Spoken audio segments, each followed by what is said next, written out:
let's begin our webinar on the relations between Russia and North Korea.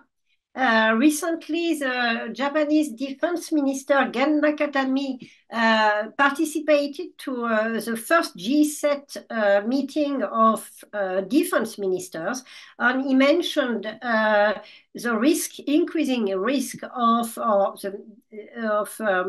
tensions related to an increased importance of the Russia-North Korea axis in the context of the Ukraine war and in the context of increased pressure from North Korea with ballistic missiles testing around Japan on the threat of a new nuclear testing.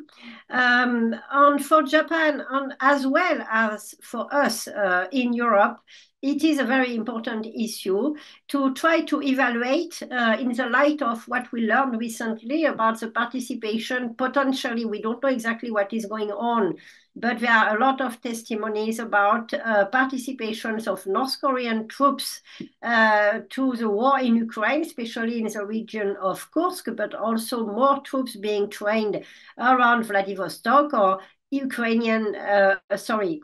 Korean fighter jet pilots being trained also to be used in the context of the war in Ukraine. So a lot of information, a lot of the necessity to evaluate how far is going that cooperation between DPRK and Russia, especially in the context of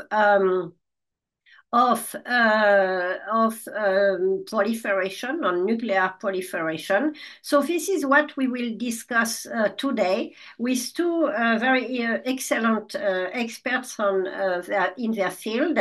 The first to speak will be Professor Narushige Michishita. He's a Vice President of National Graduate Institute for Policy Studies or GRIPS in Tokyo, but he's also one of the best specialists of strategic issues on Japan defense and security policy. He will speak for about 15 minutes. And then Isabelle Facon, she's a Deputy Director of FRS, Fondation for Strategic Research. Sorry. And she's the author of a book recently published called La Nouvelle Armée Russe in French, but the English title is A New Russian Army. Sorry, after this, they will speak first, Narushige Michishita, after my introduction. And after their presentations, there will be a Q&A session, so you can use the button. Everybody knows now about the Q&A button at the bottom of the screen, and I will relay your questions. Thank you very much. So please, Narushige, can you start? Thank you very much, Valérie, for the kind introduction. Thank you very much, everyone, for participating in this webinar. So in this presentation, I'll be asking or answering 5 or 4 questions first. First one is, why is North Korea sending soldiers to Ukraine? 2, how do I see North Korea's decision to send troops to Ukraine? And third question is, how might China be looking at this? And finally, what would be the influence of this new development on Japan? So let me answer the first question. Why is North Korea sending troops to Ukraine? I think there are 4 to 5 reasons. One is to obtain assistance from Russia. Certainly, North Korea has already been obtaining food and energy. But upon that, North Korea would be obtaining very important foreign currency from Russia. In fact, when South Korea sent up to 45,000 troops to Vietnam at the request by the United States in the 1960s and 70s, obtaining foreign currency was one of the most important reasons. Second is North Korea would like to have Russia provide high level of military assistance. So far, North Korea seems to have been obtaining some military assistance already, but I think with this troop dispatch to Ukraine, um, Russia must have agreed to provide some more important military assistance to North Korea. So we have to keep our eyes on what kind of assistance that it's going to be. Third reason is for North Korea to strengthen strategic partnership with Russia. And by strengthening strategic relationship with partnership with Russia, uh, North Korea not can enhance its bargaining position vis-a-vis not only the United States, South Korea, and Japan, but also vis-a-vis China. So there is, I think, diplomatic considerations involved. The fourth reason is to find out how capable North Korea's troops in real combat situations. North Korea's leader Kim Jong-un has been talking about, acquiring usable tactical nuclear weapons and acquiring many different types of weapons in order to make it possible to for the Korean People's Army, North Korean Army military to be able to fight effectively. And finally, this is a possibility we'll see, but North Korea or Kim Jong-un might try to use this as a symbol of North Korea's major contribution that North Korea is making to the great power such as Russia, and how North Korea has become a big important factor in the international relations.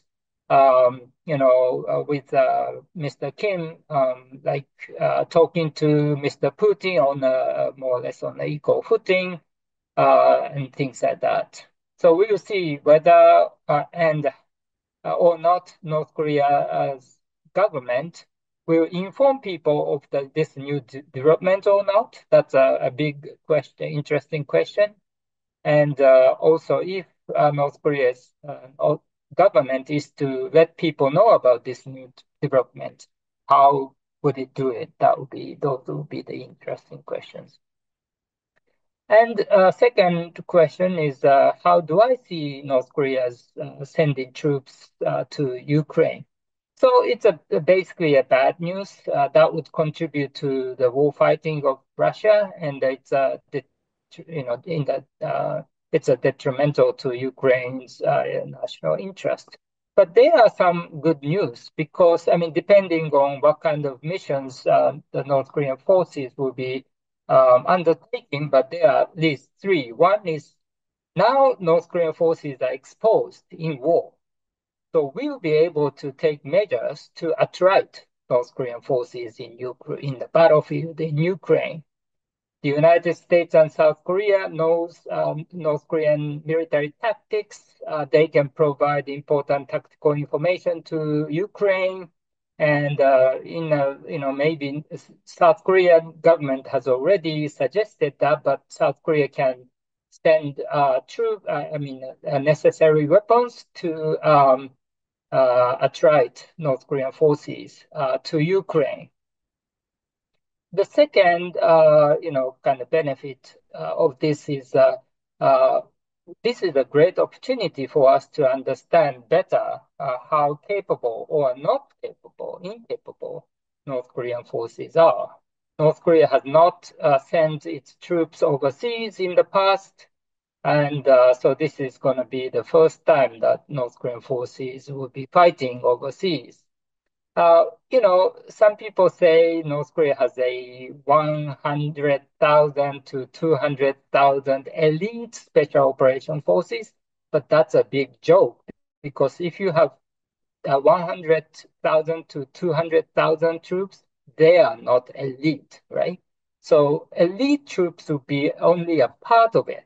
So we are hearing that North Korea is sending like up to 12,000 troops to Ukraine right now. So we'll see how capable or not incapable they are and what kind of forces they will be. So we'll be able to understand real capabilities of North Korea. And thirdly, we'll be able to conduct psyop, psychological operations, psychological warfare vis-a-vis North Korean troops operating in Ukraine. North Korean people, soldiers included, are not exposed to real wars. Have not experienced life or a stay overseas. So North Korean troops must be highly, highly nervous. And they, unfortunately, I'm sorry for them, but many of them will be suffering from PTSD, post-traumatic stress disorder, after battle, real combat operations. So already the Ukraine government has started to ask North Korean soldiers to just surrender. And from now on, South Korea will be able to, South Korea, there are about 30,000 North Korean defectors living in South Korea. So South Korean government and specialists know how to deal with North Korean potential defectors and North Korean citizens. So if South Korea provide that kind of know-how, technique, psychological technique to Ukraine, or even, South Korea can send people to assist psychological psyop in Ukraine. Thirdly, how might China be looking at this? I think China is happy to see a closer partnership between Russia and North Korea, at least for three reasons. One is North Korea's assistance would make it possible for Russia to fight more, effectively and continue fighting and prolong the war. And that would result in the increased burden on the part of the United States, European countries, and some Asian countries as well, which are supporting Ukraine in this war. And as the war gets prolonged, anti-war sentiment or isolationist sentiment, war fatigue, war increase in the Western society, that would be in the interest of China. Second, Russia will provide military support to North Korea. That would enhance North Korea's military capabilities. As a result, countries such as the United States, Japan, South Korea would be forced to pay more attention to the security on the Korean Peninsula, and that would undermine their ability to pay enough attention to the situation across the Taiwan Strait, which is again in China's interest. Finally, Russia will, as long the war continues, Russia will become will become weakened. And as a result, certainly Russia is China's partner, but China would like to have Russia as a junior partner, not an equal partner. And this prolonged war will turn Russia definitely into a second-rate citizen or junior partner in the China-Russia partnership. And that China has been achieving these objectives without tarnishing its own hands. That's a big plus. And so China, this is an ideal situation. And I think China will continue doing that. Finally, what would be the impact of this new development on Japan? Certainly, North Korea will enhance its military capabilities thanks to Russia's help. That would be a challenge to Japan. And some people think that the US-Japan alliance is there to defend Japan, but that's not true. The US-Japan alliance's most important objective, military objective, is to defend South Korea and to defend Taiwan. So the US-Japan alliance is there basically not to defend Japan, but to defend South Korea and Taiwan. And the US-Japan alliance are taking care of or looking at two theaters of operations, one on the Korean Peninsula and the other across the Taiwan Strait.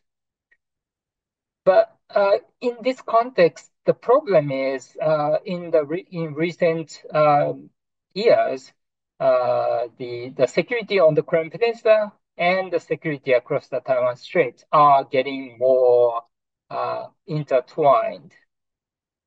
So because of the fact that the US-Japan alliance, the US and Japan are committed to both the security on the Korean Peninsula and to the Taiwan Strait.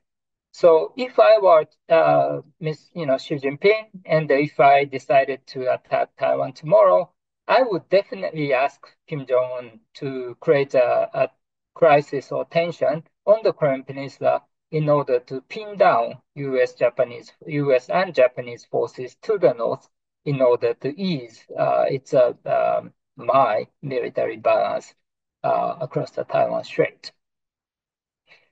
So if North Korea's military capabilities improve, and that would make it more difficult for us to defend South Korea effectively, and the burden will be increased. So what we should be doing is to continue to deepen the cooperative relationship between the US, Japan, and South Korea. And also while we do so, we continue to enhance our ability to deter war across the Taiwan Strait, in the Taiwan Strait, and if deterrence ever failed, defend Taiwan. That's it. Thank you very much.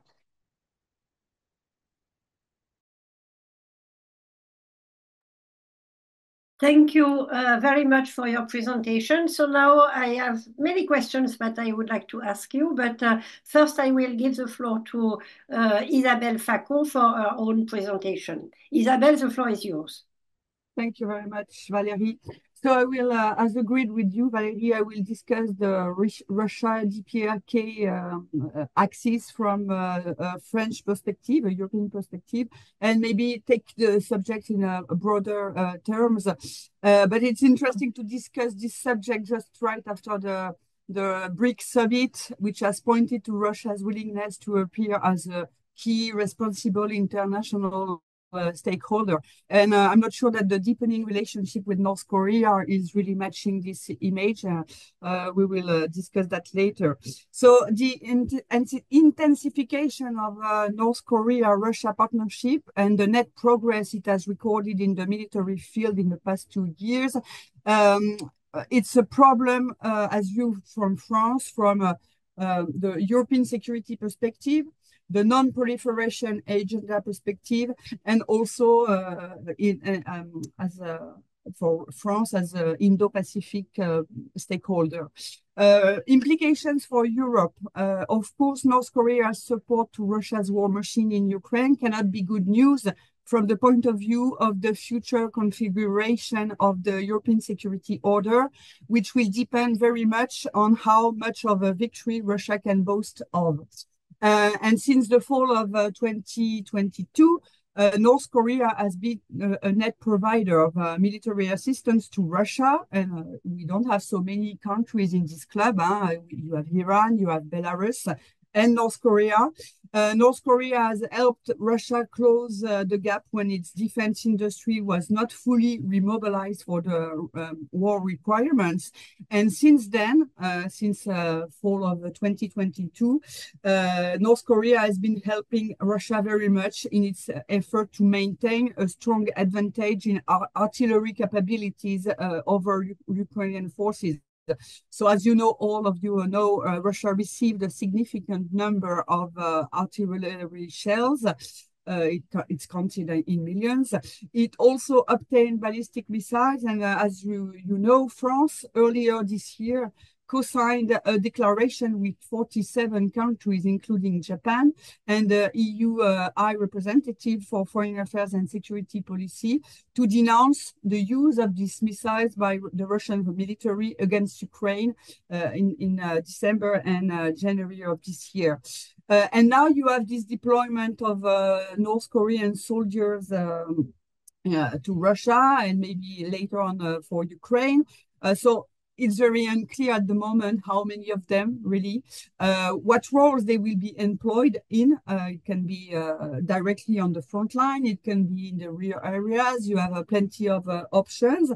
According to most military experts, for the time being, the numbers that are evoked, 10,000 soldiers, this is unlikely to have a decisive impact of the front line, and it can be positive if one of the reasons why you have this deployment is because Russia has a serious manpower challenge, and I'm sure it's probably more difficult now for Russia and more costly also to bring more and more people to the front.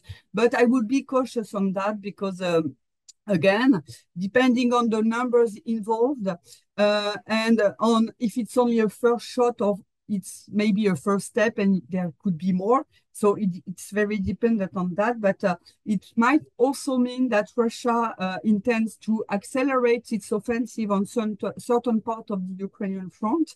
And in any case, it sends the message that it is really determined to use all the means at its disposal to win. The goal is, of course, to erode further the morale of Ukrainian troops and also the West's resolve to continue its support to Ukraine. Also very important from a French point of view, France as a nuclear power, is the implications for the international non-proliferation effort. The Russia DPRK axis confirms that we have to live with a new reality, that Russia is not only no longer a partner in the non-proliferation agenda, which it was for a number of years and decades, but it is now also prepared, obviously, to be a spoiler in that game. The acquisition of North Korean weapons comes in violation of UN Security Council resolutions on sanctions against North Korea that Russia voted once upon a time. Also, Russia, as you know, vetoed the renewal of the mandate of the group of experts created under Resolution 1718. Thus, it is clearly shielding North Korea. And Putin, if you remember, when he was in Pyongyang last June, he called for a review of the UN Security Council sanctions regime. He denounced these sanctions as being an anachronism and denounced its devastating impact on the economy of the DPRK. And of course, and you mentioned it in the previous presentation, a key question is what kind of help could Russia bring in return for North Korean military assistance? And if you remember in June when Putin came to Pyongyang, the delegation that came with him to North Korea included the defense and foreign ministers, but also the director of the space agency, several economic ministers, which points to multifaceted cooperation. And we know that in addition to political support, Pyongyang has, and you mentioned it, has received economic aid, coal, oil, food, parts for different equipments. Also, it received some financial support because Russia has released a part of the DPRK assets that were frozen in Russian banks. and France, Japan, and some other countries have expressed their concern that the use by Russia of North Korean ballistic missiles provides the DPRK military with precious technical and military information on operational use of their missiles in modern operational conditions.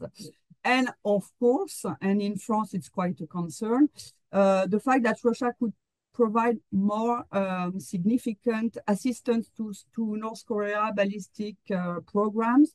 Would it go as far as to help in improving the targeting reliability of the nuclear weapons delivery system? We still don't know, but we have, of course, concerns about the possibility that this could happen. Or simply, if I may say, Russia could decide to help North Korea in its quest to pursue more advanced conventional capabilities in terms of precision for its weapons, for example. And space cooperation, which is on the agenda of Russia-North Korea cooperation, is of course an issue of concern in terms of non-proliferation. And finally, France has an Indo-Pacific strategy, an agenda in this region. And of course, Paris understands that this new defense partnership between Russia and North Korea has implications for stability in this region. It has the potential to introduce some changes to the strategic and military landscape there, to make it more complex, with the PRK now enjoying Russia's support in the UN Security Council on any issue. So that may be some kind of a game changer in the region.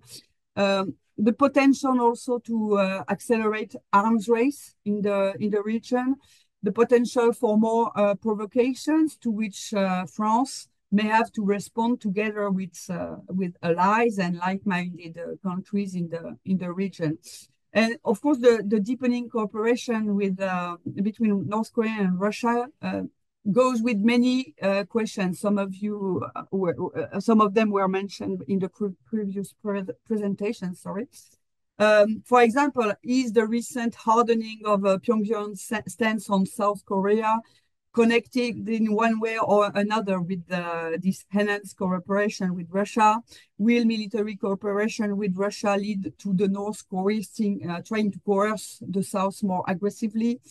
And of course, is there a third part in this duo that would be China, who would be interested in supporting some kind of war of nerves in the Indo-Pacific with a view to, as you said, to distracting and confusing the West and its allies and partners in the Indo-Pacific, to complicate the strategic and tactical calcula, to make consensus among them more difficult, to erode their resolve also. So I would not be surprised that China is in fact part of this strengthening of the North Korea-Russia axis. And finally, that would be my last point.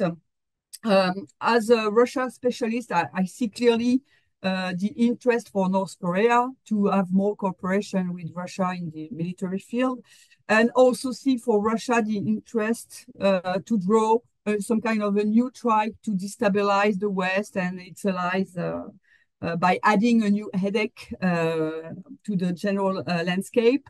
But I have questions about the implications of this rapprochement with North Korea for Moscow's rebalance towards Asia. And this rebalance towards Asia for Russia due to sanctions has now become more vital and more important than it was before. It was already important before 2022. Now it's even more important. But at first sight, it seems for me difficult to see how deepening military relations with North Korea can serve this purpose. I think it will add extra problems for Russia's already not so easy anchoring to the Asia-Pacific region, because far from all countries in the region, even those which have some sympathy for Russia's plan for lessening the influence of the West in the world order, I don't think that so many of them will approve of Russia's coming closer militarily to what many of them consider as a rogue state. I see also that not so many countries will be happy about Russia's active contributions to proliferation, to the unraveling of the non-proliferation order through its cooperation with the DPRK. I think that many Asian countries see that as quite destabilizing.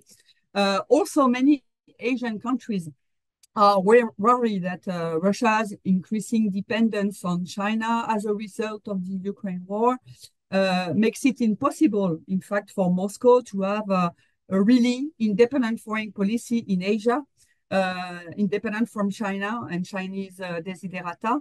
So it makes its potential contribution to the regional order quite limited, in fact.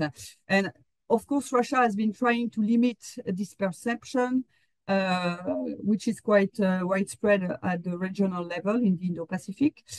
Just to finish, I'm sure that, in fact, China is quite happy about the recent development, and it can see its interest, and you said it in the previous presentation. And I'm sure that China is quite happy with the projection of the idea that we have some kind of an emerging web of security and defense agreements in Asia that can be seen as counterparts to Quad, AUKUS, all the formats that are taking shape in the region. And all in all, it looks like the rapid development of ties with North Korea comes as a confirmation that Russia's foreign policy is very much determined by the Ukraine war at the moment. This is the arch priority for Russia, even if it has to be detrimental to the realization of other important goals of its foreign policy, such as developing ties to the Asia-Pacific region. Thank you very much. Merci Isabelle. Donc on t'a perdu un tout petit moment, mais je pense qu'on n'a pas tout. C'était juste à la fin. Donc tu as résumé ta position. Alors premièrement, sorry, I'm speaking in English. I'm sorry.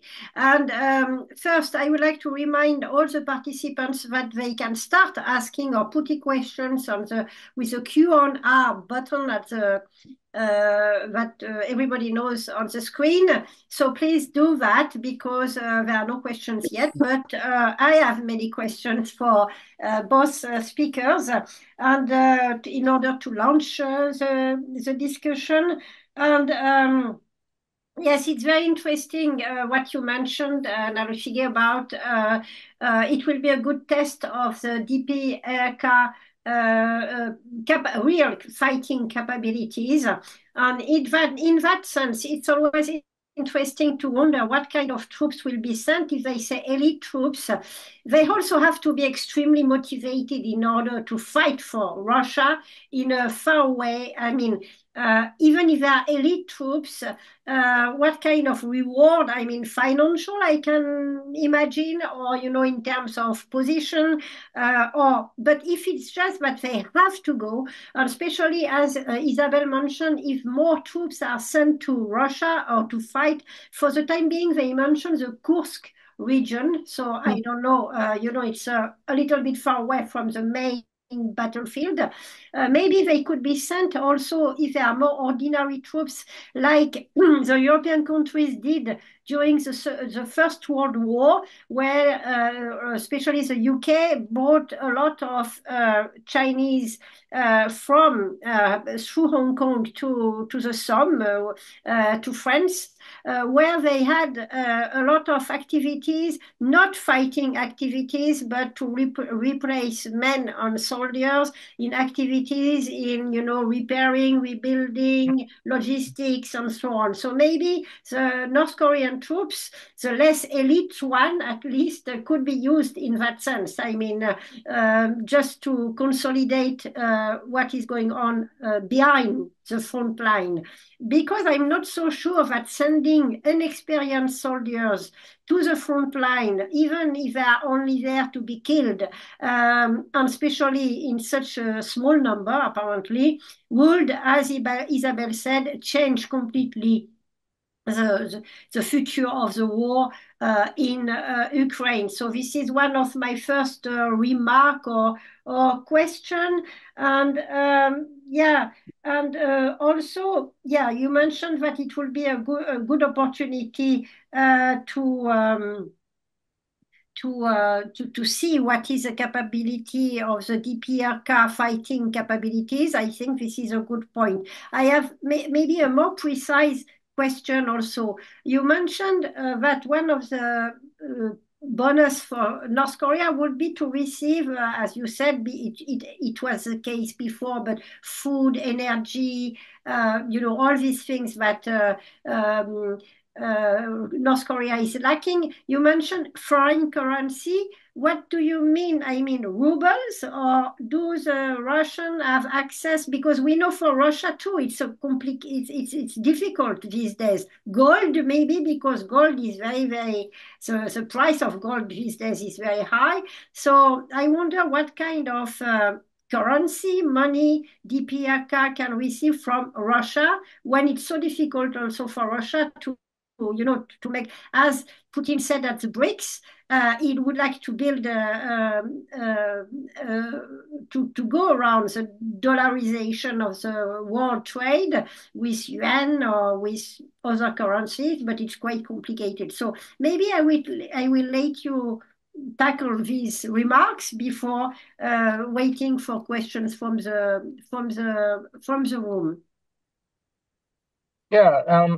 Well, in terms of foreign currency, that's a good question. But this is not going to be a huge, acquisition of foreign currency. So I don't know, be it dollars, euro, I don't know. But I think Russia can afford to provide a certain level of foreign currency internationally, usable US dollars or something to North Korea. And North Korea has the various means of illegally transferring money. I mean, North Korea made a lot of money through cyber attacks in the past years. So North Korea has a know-how, and I think Russia has the same know-how as well. So I think they will be able to find a way to get around. Valérie? Oui. Can I jump into the yes, of course, yes, of course. About the deployment, the place where they could be deployed, these North Korean soldiers. You remember in the June strategic pact between DPRK and Russia, you have disclosed of mutual assistance, where it is said that in case of armed invasion, there could be some arrangement for mutual assistance. And so when there was this first information about the deployment of DPRK troops, the first element that came to mind was Kursk, because for Russia, they have started to push back Ukrainian troops there. So it could be an option because it could be presented as some kind of an answer to an armed invasion. It could be also to reinforce some spots in the territories that Russia has illegally annexed in the late 2022 on Ukrainian territory. But at the same time, when I'm saying that, I'm not sure that Russia and North Korea are very obsessed with the idea of justifying that it is in keeping with the terms of the strategic pact they signed earlier this year. And maybe for Russia, maybe they won't be deployed to the front line, and maybe for Russia, it could be an option for releasing some pressure. And this new manpower could be deployed in the rear areas where it's more calm, and it could allow the Russian military to send more combat-ready Russian troops more directly to the front line. But again, 10,000 troops, it's not that much. According to Mick Ryan, who is quite a solid expert on Russian military in the context of the Ukraine war, up to 1,000 men, it's more or less 10 days combat losses for Russia at the current rate. So it's not that much. Maybe he's a bit pessimistic about that, but I'm not sure it can make a big difference if it stays at this level. Okay, thank you, Isabelle. I have one last remark regarding China, but it's more a remark and you don't have to answer now. Yes, I agree. I mean, the position of China regarding Russia and North Korea is, I think, extremely ambivalent. On one side, it's good for them. On the other side, it might not be. I mean, I'm not sure China was so happy when they saw Putin visiting its, Putin visited in June, as you mentioned, Isabelle, North Korea, but also Vietnam. And it looks like Russia, of course, Russia needs China absolutely, and it's an asymmetric relationship right now. And they will take as much as they can from China, including support and diplomatic support, and they will do it also if they can get arms, for instance, from North Korea. But China is also extremely prudent. You see it with the role of Chinese banks, for instance, who are much more reluctant than they used to be in financing some operations in Russia. Plus, at the last BRICS meeting, it was interesting to see. I mean, everybody mentioned what Xi Jinping said. I will not quote all what he said, but as if it were, a support for Russia. But when he said that he wanted to see the war spill over beyond the terrain today, or he didn't want to see any provocative action, I wonder what it means. I mean, does involving another actor into the game is considered such a good thing by China or not? Or the development of closer relationship between DPRK and Russia. DPRK always, before the end of the Cold War, was in a very comfortable position to play China and Russia because of the Sino-Soviet split, and they lost that after the end of the Cold War and the rapprochement between China and Russia. But now it's a good opportunity for Pyongyang to build again a kind of partnership, not only with to break that tete-a-tete, as you mentioned, with China, and to involve another big power if Russia can be qualified again, still as a big power. So it was more a remark. So I will read the first question by Ivan Klush. Have you seen any interactions or substance between North Korea and the BRIC organization? Some reports suggest that Pyongyang has engaged some of the members, like Brazil, to maybe create closer ties with the club. Thank you for this. Well, anyway, this is a question, and maybe you can both answer, but we will start with Narushige. Yeah, well, thank you very much for the information. I haven't come across, I have not been following everything that North Korea says. So I didn't know that North Korea had talked to Brazil. So thank you for the information.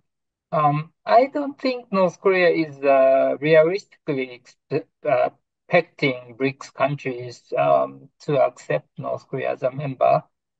So my guess is that North Korea might be interested in talking to Brazil, not necessarily in order to join the BRICS organization, but to just strengthen ties with Brazil, which is a important power in South America. That's my guess. Isabelle, do you have something to say about this? Not particularly. No, sorry.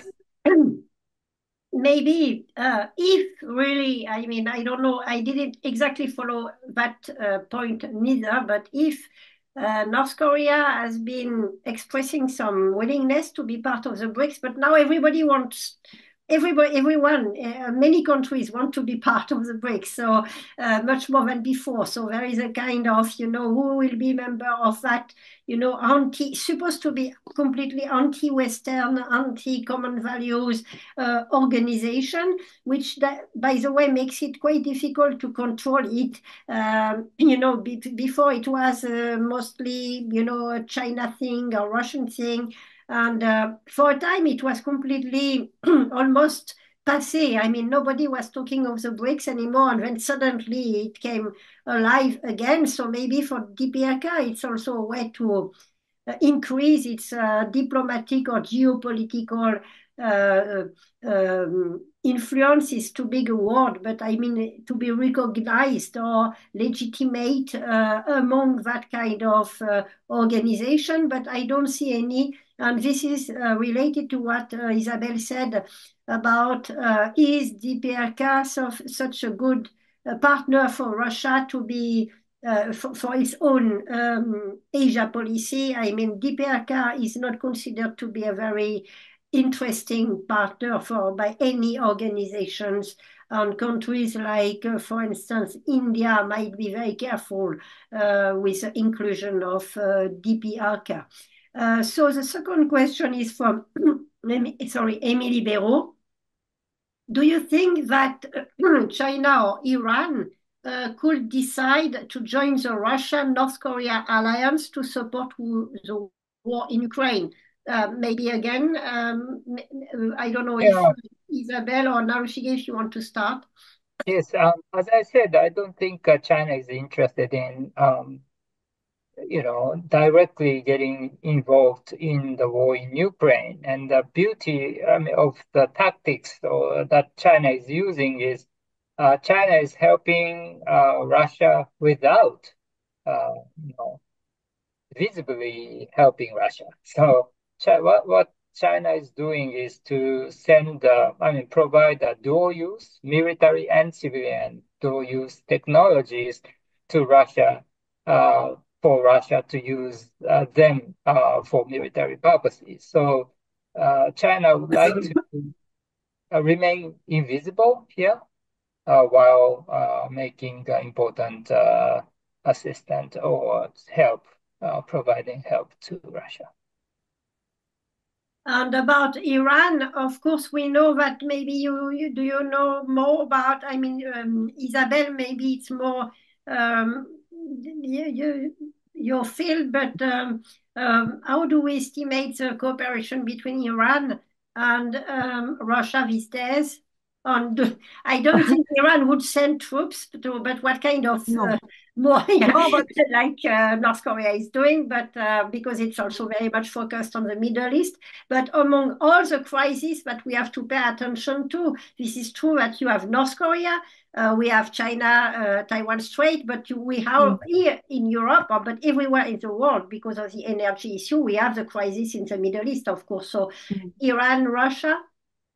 I wouldn't see Iran joining the effort of Russia and North Korea in the Ukraine war. But what could be a subject for attention is triangular cooperation in the technology field, military technology field. I would not be surprised that there would be some interaction that could be triangular, not only bilateral between Russia, Iran, or Russia, North Korea.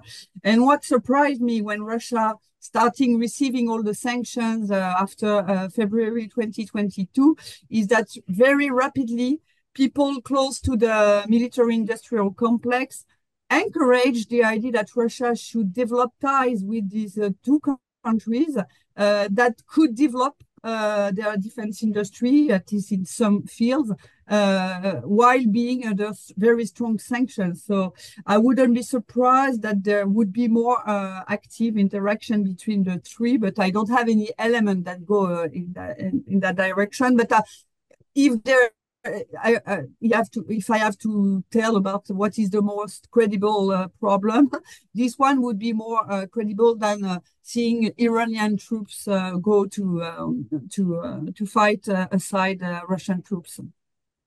Thank you. And before we used to speak a lot about the triangular proliferation cooperation between China, DPRK, and Iran. So you have a web of potential, as Narushige mentioned, with a dual use technology. But and I will ask maybe one more question myself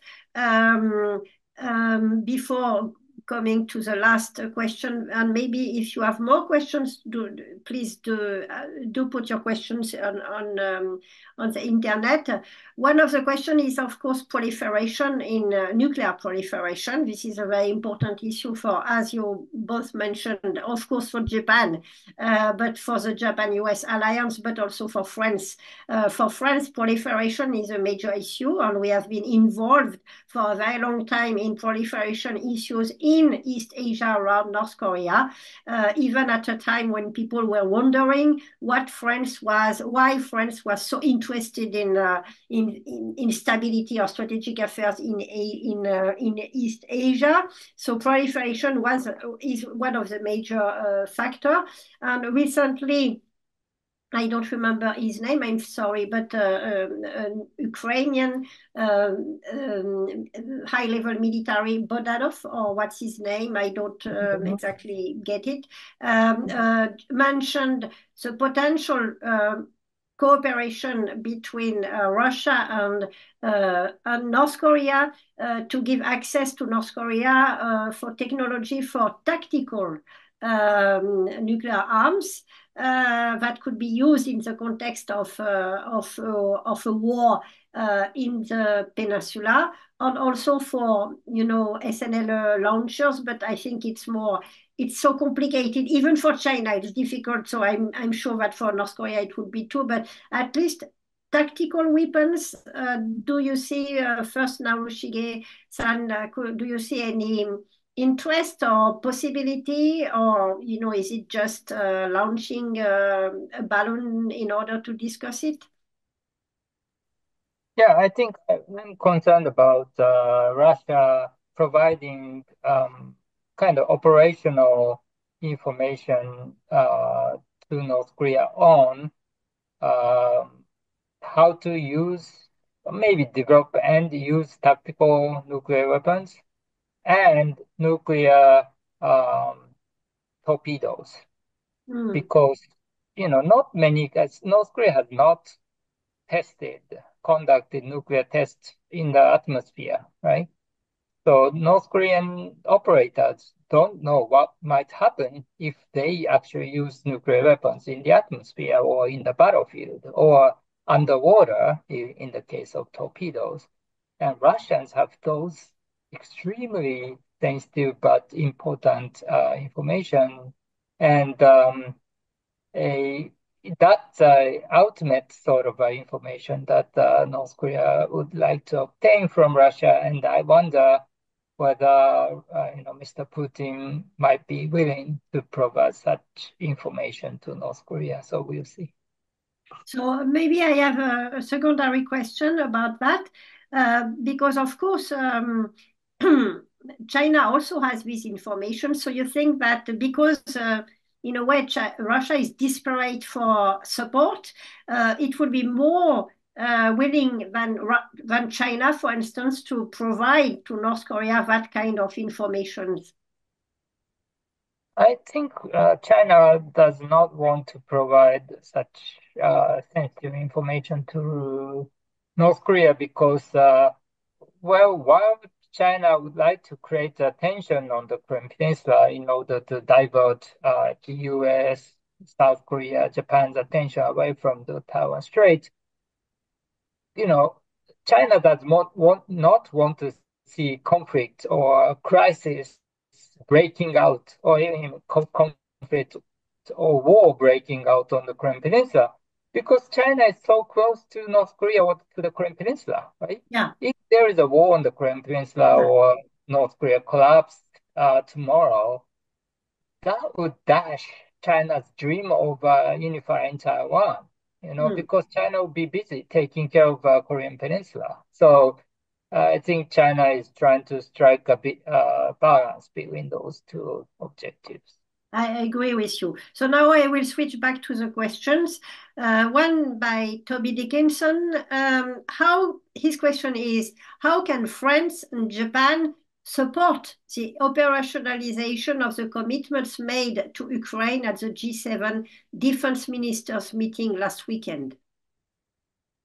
Yeah, so I think direct military support is critical at this point because North Korea has started to provide direct military assistance to Russia.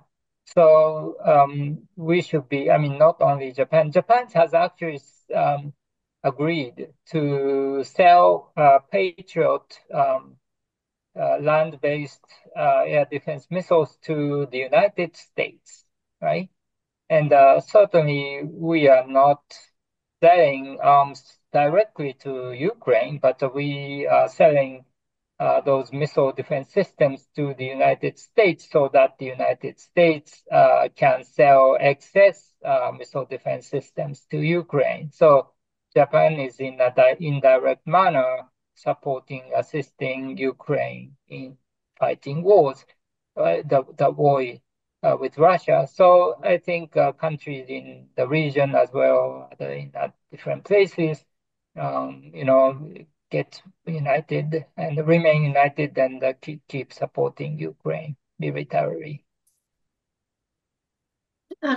Yeah, maybe the last question would be maybe more to Isabelle. Could this deployment of North Korean troops be seen as an escalation in the conflict and trigger the use of long-range missiles by Ukraine, even though Westerners and especially Americans are not very keen to allow this decision? Thank you. It would be clearly an escalation, and I think it has been said already by a number of officials from many countries. I'm not sure that Ukraine. My impression was that if Ukraine had to ask for the permission, if I may say, the authorization to use long-range missiles delivered by Western countries, part of the problem was that actually Ukraine needed support, in terms of coordinates, in terms of space support for such tries to be made by the countries that delivered these missiles. So I'm not sure that this would be so easily done for Ukraine, but I'm sure that it will increase the pressure by Ukraine on Western countries for getting this authorization, and maybe it would make more flexible answer on this issue on the part of Western countries as well. So we have to see. Again, it will depend on how many troops and in which roles they would be used again. Let me just jump in. I think Yes. North Korea's presence in Ukraine would make it politically less sensitive for us to provide strike, offensive weapons to Ukraine. We can say, okay, we are providing these weapons, but Ukrainians have to use this to attack North Koreans only, right? Because I mean, attacking North Korea and attacking Russians are two different things, right? And so we can make it as use North Korea's presence in Ukraine as an excuse.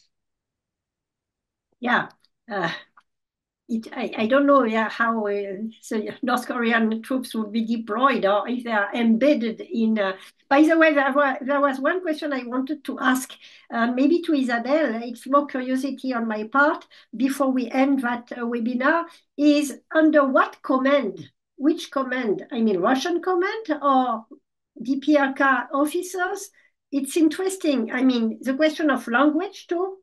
I mean, will they send soldiers who only speak Russian, who speak Russians, or Russians who studied at very good schools of foreign languages in Russia speaking Korean?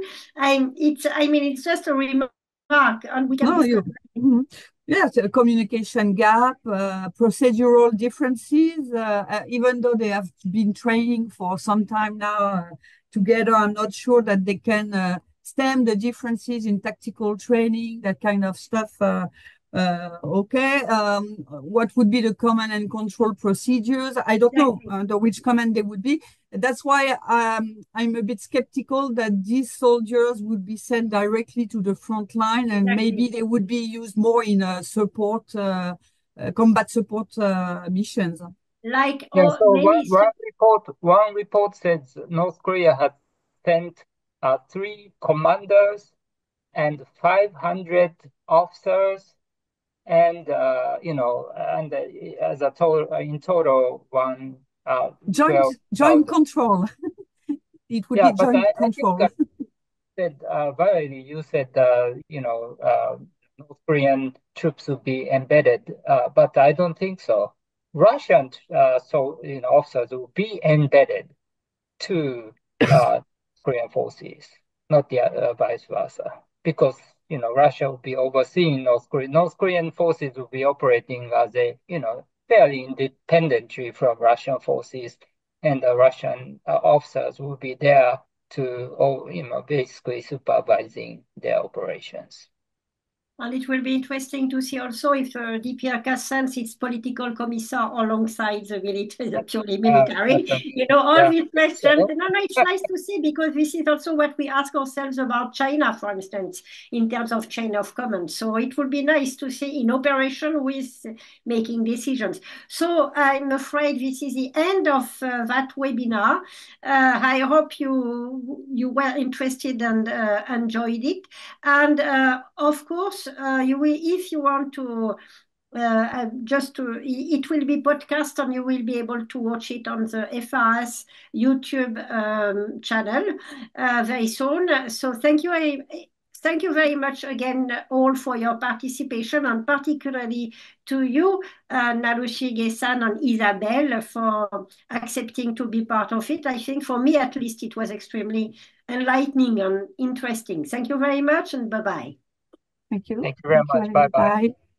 Nice talking to you.